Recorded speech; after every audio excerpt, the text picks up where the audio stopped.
Good day, good day. It's Runa here in Iceland. We do continue to introduce to you the fabulous speakers that will be attending and will be giving little workshops on our special small business branding day that will be held at the Blue Lagoon in Iceland, September 6th. And today I have the other Runa, as I chose to call her. Funny enough, we both have the same name, which, by the way, is not that common actually over here in Iceland. So it's Runa speaking to Runa today. And just to tell you a little bit about the other Runa, she has been actively working on sustainable issues, well, all the way since 1990, and has led various awareness projects around the greener future through the years, both for businesses and communities. Her Hotel Hellnar and her guiding light tours were the first companies within the tourism sector in Iceland to be eco-certified back in 2002. Runa is a true pioneer there. Now, as an entrepreneur, Runa has throughout the years run her own companies in various business sectors, such as high fashion, clothing manufacturing, recording, retail, wholesale, publishing, tourism, and the hospitality industry. She's also been a leader in the personal development field in Iceland ever back since 1990. And Runa and we both are part of the European Association of Transformational Leaders, the two Icelandic partners there. Now, as an accomplished published author, she has written 15 books on various subjects, as well as articles and columns for magazines and news sites. So welcome, the other Runa. Thank you so much. Now the name may not be very common, but then we're not any usual women. Yeah, you mean it goes with the name? Yeah, absolutely. That's true. But strangely enough, and I know people who know both of us, they think that this is quite well, coincidence or not coincidence, just like you point out, maybe not. Yeah. Tell me one thing, Runa. I mean, speaking of and thinking of you as a brand, I can definitely say the first thing that I think about when I think about you as a brand, I see something green. I see something that is sustainable. I see something that is a passionate advocate for green, sustainable world. And my first question for you today is really, when did you first get interested into this subject? I cannot exactly pinpoint it, but I think when the book Save the Planet was published, I decided that I had to, do my very best to save the planet.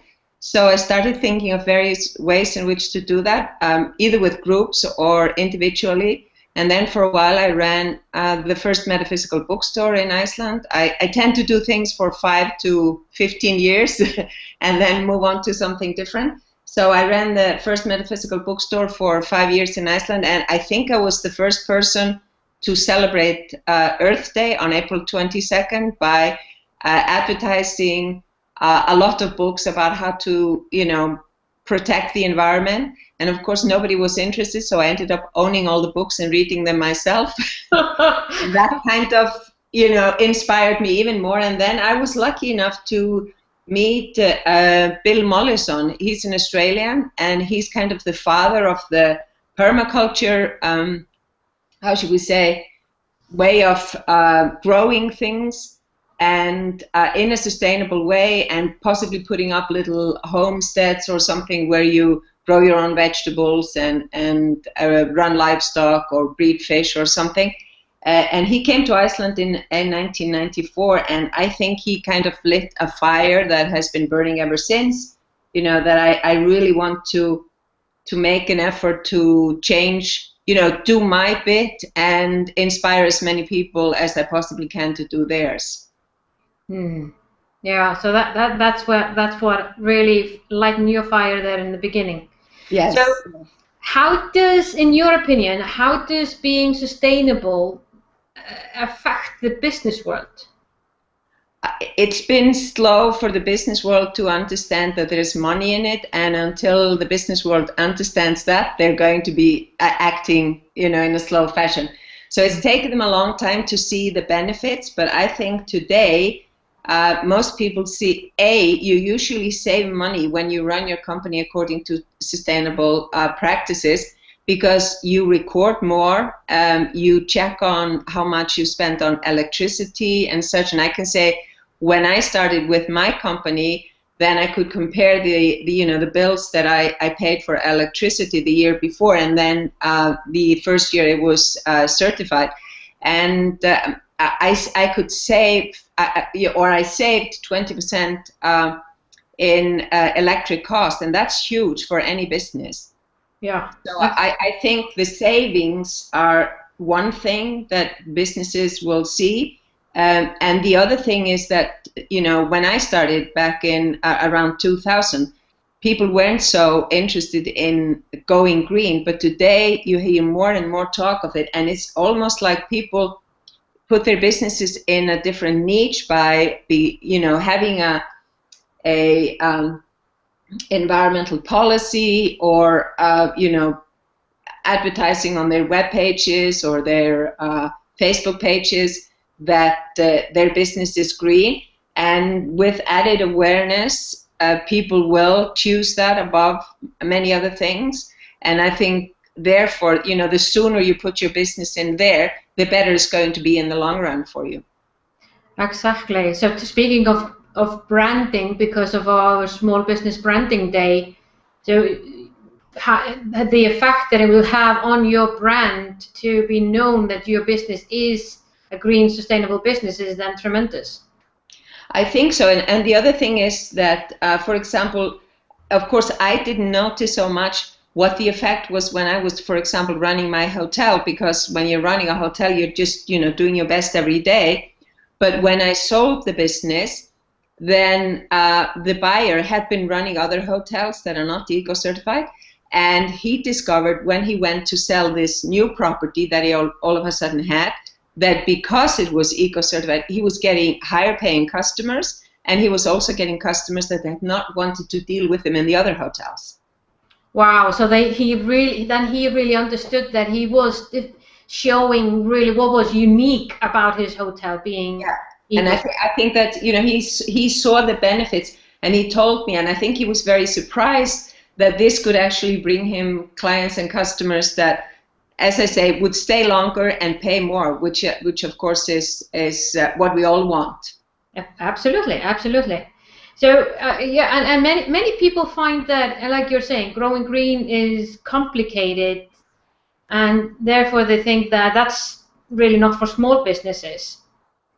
Yeah, I think that people say, yeah, it's too much bother. I don't want to do it. I have to keep records or whatever. Of course, when you run a small business, the thing you should check for is, for example, how much you use on electricity, and if you can in a way reduce that, because money saved is money earned.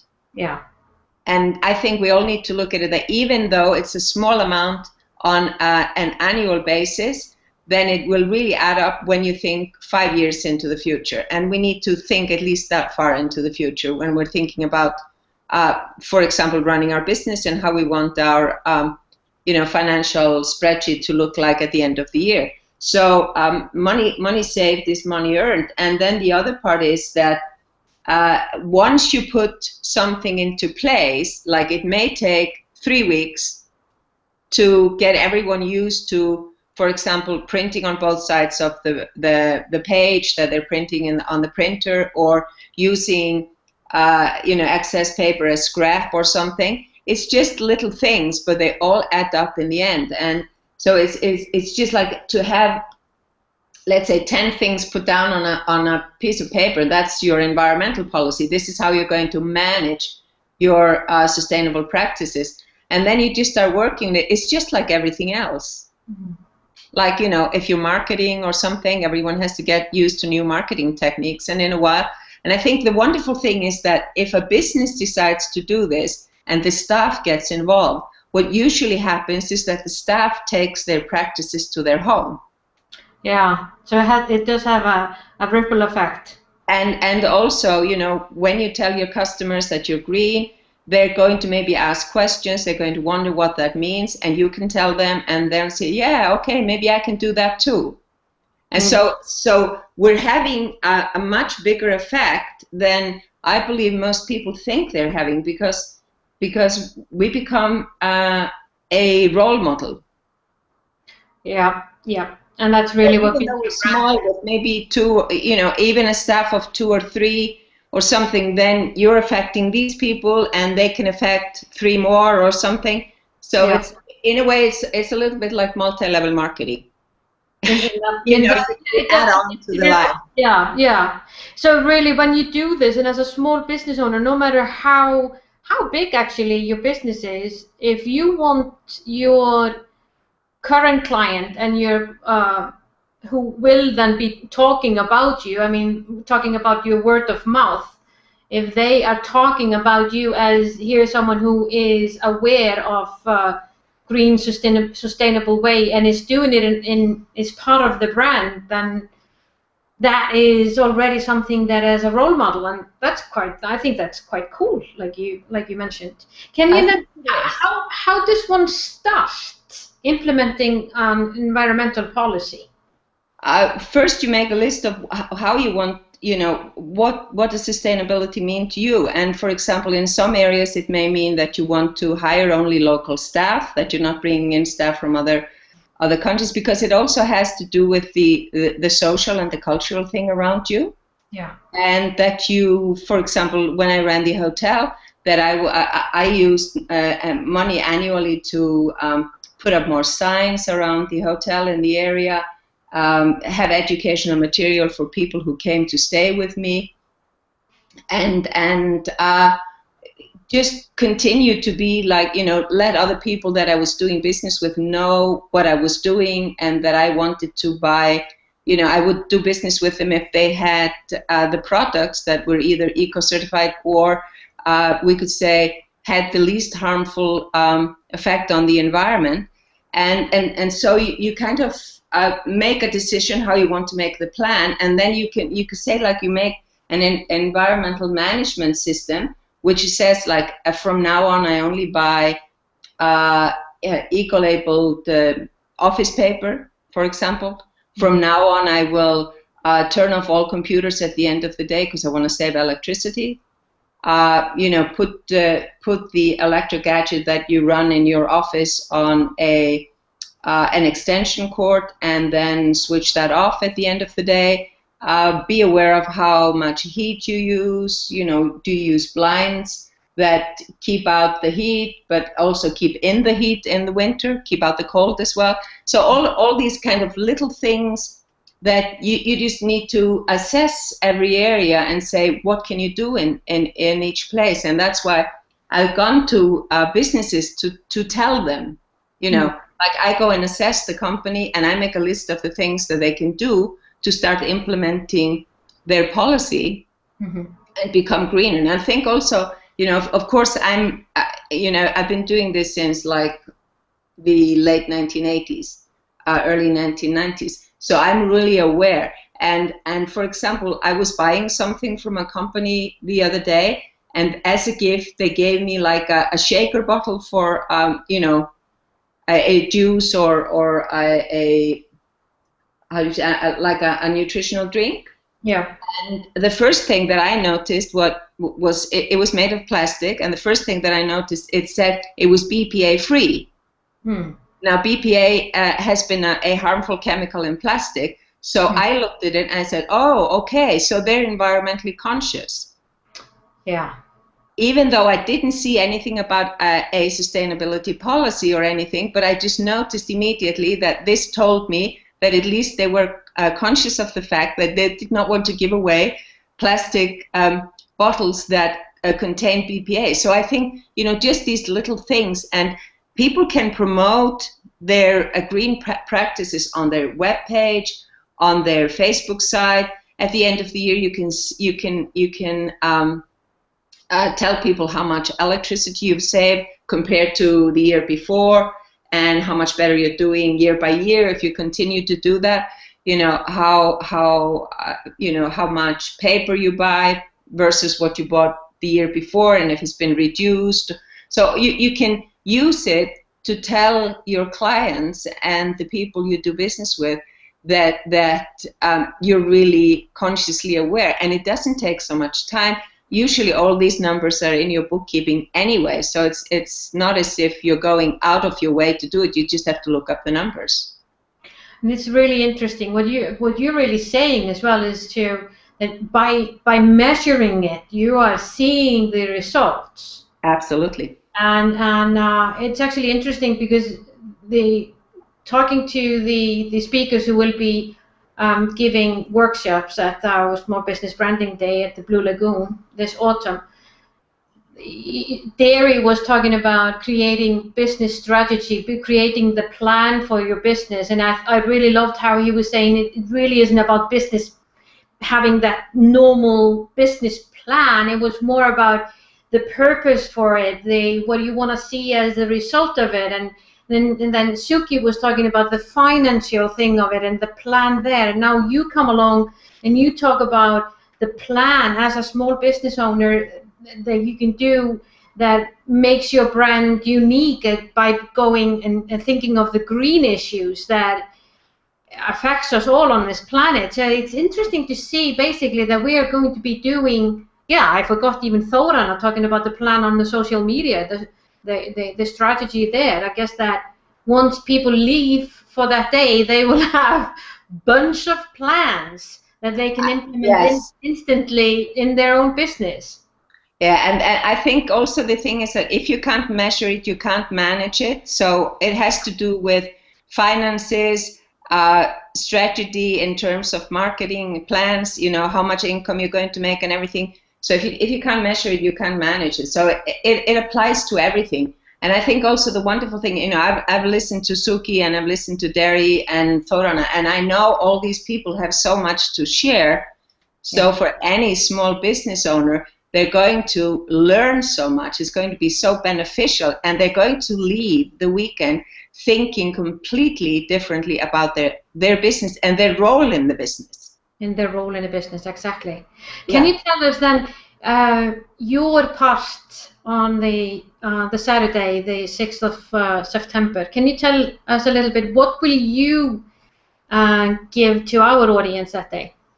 Well, I will show people how they can measure it. I will teach them how to make an environmental policy for their business. I will, list up the 10 most important things or the easiest things that they can start, because it's always about the low-hanging fruit anyway. And so they'll go back and they'll be able to look at their business. Even while we do the workshop, they'll be able to see, how does this fit into my business and what do I need to do differently? So I'd be there to help them to figure that out. And then when they go back home, they can completely, start implementing it immediately. Immediately, exactly. And start to see the benefits, start to see the breadcrumbs rolling in as big loaves. Yeah. I think so. And of course, when you have so many wonderful speakers, it's going to be a little bit like you're overloaded at the end of the weekend. But I'm sure all of us will do our very best to leave people going home with something in their hands that they can start implementing in each, we could say, sector of their own business, so that they'll be like 3 months from the 6th of September, they'll be in great shape in terms of the changes they've made. Absolutely. It's really about the transformation that they can step into. And I really love what you say, that they have something tangible they can start immediately, and they can see that it's something that they don't have to wait for anything to happen. They can actually just make that happen step by step, instantly. Yeah.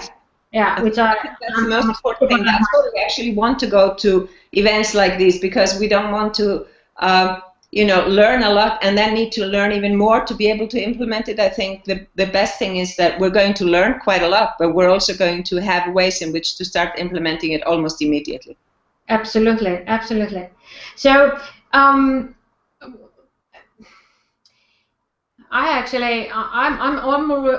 already thinking, how can I do even more ways to make my own business green, listening to you. And so is it expensive? Maybe this is a stupid question, but is it expensive to run a business that is green and sustainable? No, it's you can make it less expensive because you save money in one area and you might spend a little money in another area in terms of how you want to do it. For example, whenever I'm in book publishing, so whenever I have something printed, I always do business with a printer that has an eco label, which in Iceland is usually the Nordic Swan. And there are several now, so I can ask for offers from all of them. And then, of course, I choose the best offer, but it's still eco-labeled. Yeah. And that's the benefit today, is that more and more people are eco-labeled. So, and once you start thinking of how you can save money, and that's money earned, then you can afford to spend a little bit more on something else in order to lift your green, the green part of your brand. Yeah, the green part of your brand. You talked earlier about that really the green sustainable way it can be and is part of your corporate social responsibility, which I think for most of us, when we think of corporate social responsibility, we see the corporate world. I think their responsibility. Yeah, I think we see Shell and Exxon. Same thing for us, the small business owners. It used to start out many years ago as the 3 Ps, people, planet, profits. Yeah. So that you have to look at all this, and of course, people means that the social part of it. Planet means the environment, and then profit means that even though you want to be green and sustainable, you also want to make a profit. Mm-hmm. And what's happened today is that people are choosing green and sustainable businesses and practices above the others in a much larger degree than they did maybe 15 years ago. Yeah. So I believe that the shift that has happened in the business world towards the green and we could say the greener companies is very apparent. It used to be somewhere below, anywhere from 2 to 10%. I believe we're close to 25% of the customers or the consumers now.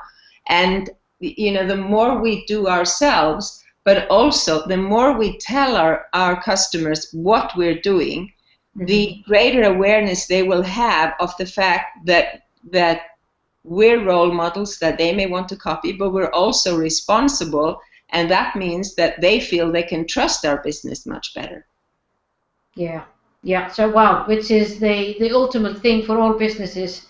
You want to be trusted whatever line of business you're in, and if you can say, and I'm not talking about greenwash, because some people say they're green, but they're not really. So it's implementing simple things in the business, and you can actually say, I'm working according to green principles. Yeah, exactly. That's beautiful. That's much easier than people think, and then when you start explaining it to them, they go like, oh yeah, it's not that difficult. Yeah. I think the blocks and are really in people's head. Yeah, and like so many other blocks, it's all in our heads. So it's overcoming these obstacles, and then it's the green path right away, right ahead. And doing it in an easy way. So if we wrap it up, it's been really interesting to get this insight, and I'm really excited to listen to your workshop and take part in your workshop on September 6th. And by the way, for our audience who are listening to this live, the early bird rate for attending actually expires tomorrow. So if you wanna use the opportunity and even save money, talking about saving, which is great, do that today and tomorrow, and then the price will go up for $200, which I think still is a good rate for this content of only $497 to attend the whole day.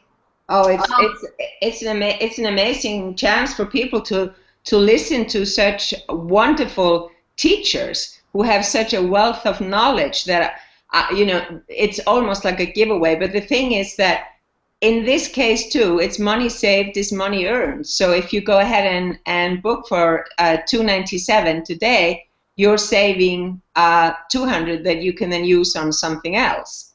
Yeah. And the Blue Lagoon is a fabulous place, you know, fabulous place to be at. So we're going to be in a wonderland, doing wonderful things. Yeah, and creating the magic for our own business, for our own brands. Yes. Yeah, I'm really excited. So if we wrap it up, if there will be 3 things that you would like to leave behind in our audience mindset right now,